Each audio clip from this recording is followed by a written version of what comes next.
బం చిక్ బం బం చెయ్యి బాగా ఒంటికి యోగా మంచిదేగా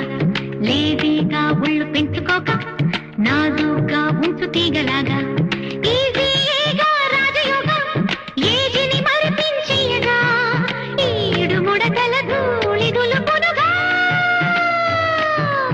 బం చిక్ బం బం చెయ్యి బాగా ఒంటికి యోగా మంచిదేగా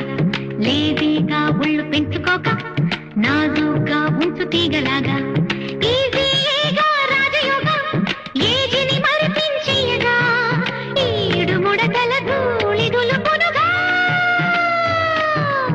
బం చిక్ బం బం చెయ్యి బాగా ఒంటికి యోగా మంచిదేగా లేదీగా ఒళ్ళు పెంచుకోక నాజూగా ఉంచు తీగలాగా